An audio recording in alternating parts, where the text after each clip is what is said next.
علیکم مردم شریف تاجیکستان، امیدوارم خوب هستید. شانس برادر سلام علیکم. سیم بار پیش اومدید. بخشش زیاد. ما برای ملت باید کار کنیم. کانشنا برای حق ما. هموطنان عزیز، برادر ما شجاعیزه 2 سال پیش اگر خاطرتون. این از کانال محمد تیوی ماشینی. شجاعیزه $100,000 چخیلی که خودش روزی دو زده سه. با خریدی بازی شجاعیزه $100,000 آودی. 3 سال پیش بابی بود کرد شجاعیزه را تو زیرا بابی من شجاعیزه را قبول کردگی نیست نه پول نه ماشین 2 سال پیش برادری مو شجاعیزه کدام ماشین مرسدس جی ال اس بلند جیپ اکا مرسدسوی بلند $100,000 $100,000 خودش گفتگیه کی $100,000 میتیم یا ماشین یا پول یا ماشین یا پول ما ایرا گفتگی کی ماشین نبتی اکا او زیرا من نه ماشین دیدم نه $100,000 شد نه یک اسما تهمت میکنم نه یک اسما تنقید میکنم چیزی مرا بیار بده با میگم کی ساعت‌های دیگه با ویدیو میکنم محمد تیوی ماشینی برادر ماشین بود کردگی یا ماشین یا $100,000 برای چی ماشینی ایرا شما در جلالبک دیگهش دادی دوستی ما در ماشین کیف بده گشتستان که برادر بود کردگی هسته برادر عزیز بازی محمد تیوی با بازی مودگی که با خریدی ماشین آودی $100,000 من نمیفهمم چی گفتنی مردم بود تو زیر بلیش خریدیستن نو بلیتش یک دونش 142 روبل ای 1000 روبل بفهمید یک گپ است که اینجا دوست عزیز در تلگرام هم می‌نویسه در روی اکران دیده سلام وطنان عزیز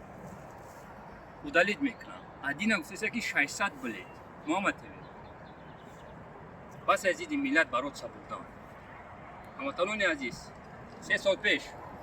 بابیمون 2 سال پیش برادرمون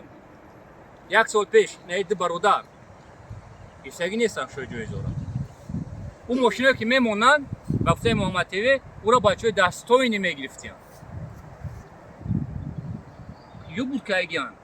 ما میگه ترما را یاردم میکنیم برادرای دستوینی بسیار چیو میخوام نو در شبکه اجتماعی ممکن نیست من در حیات بسیار چورا دیدم نو نخو ای پولی خیلی برادرای عادی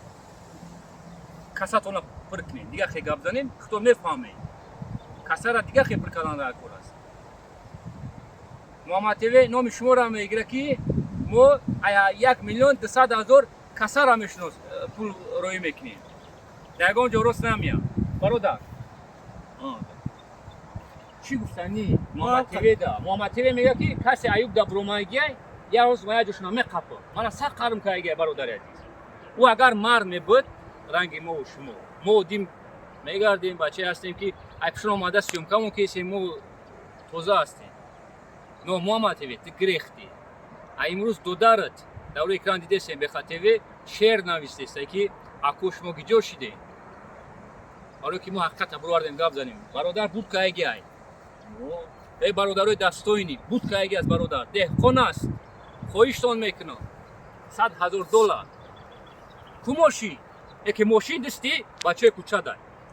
کیف صفو کرده گشته سن بو رفته استرویکو دیگه برادرو را تعدید هر موقع پولا میسپوری من اصلا قرار میکنم باید من بگو تو که بنام بچه دستوینی قرارتان میکنم من در همه جو حق هستم برای چی؟ برای که با آنخ برادرو من در بارشون هستم بود که ایگی است در همه جو برین گپ زنی در همه جو ما چیم؟ رفیم ما یکم کسی تهمت نکردیستن لیش نما بو میگم ما یا تدتران نیست تو ویدیو میکنیم محمد تیوی را تو چیزی مرا نده ما چیز ما حق طلب دارم محمد تیوی میگه که من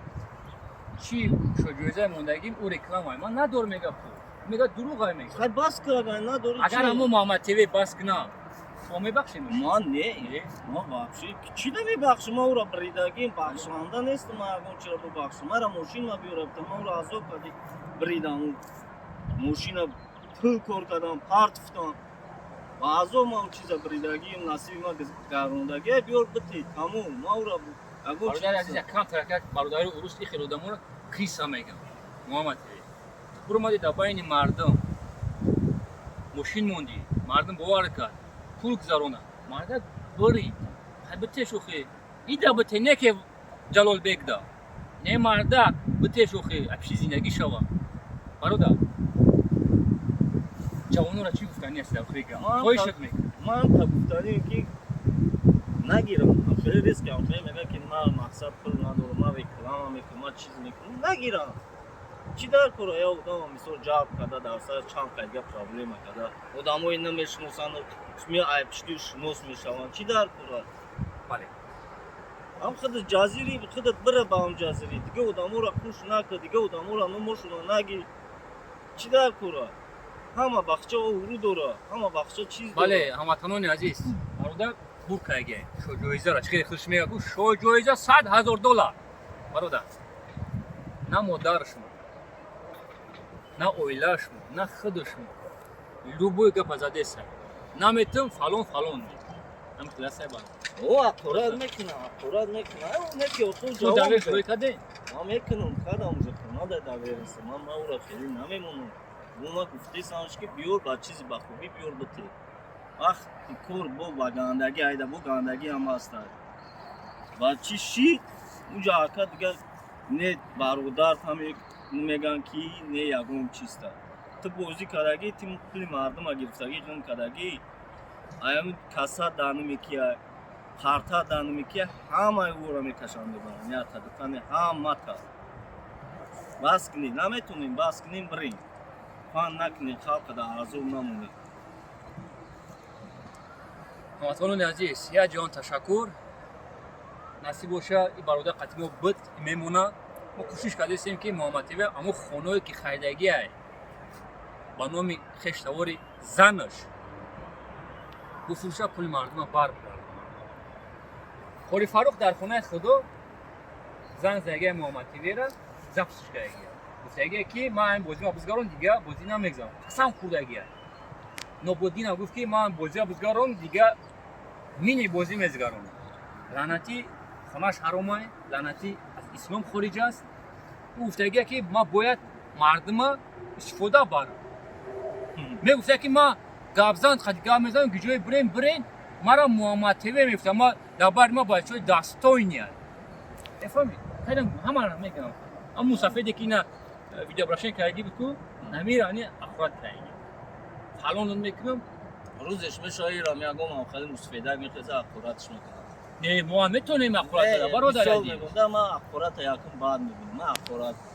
مادی چیزی مردکی نیست سخن چیزی مردک این نامی سخن کدی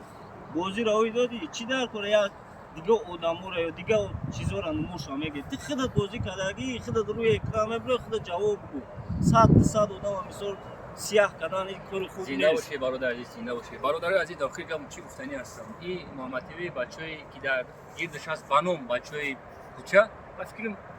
چی بگم اگه بخشی زیاد سوالمی نگاه بزنیم هوموسکسوالیسم باشه که ما فقط ما نگاه میکنیم نه خب بچه رو بکنم من نمیفهم هر روز گفته سه همه من نمیدونم شما را زن زدی سنه دیگه جبلی را هستیان الان میکنم من هم فاصله نیم زنگ زد من قطیش گفت زدم من هم خانگه که ویدیو رو دارید تو من گفتم نه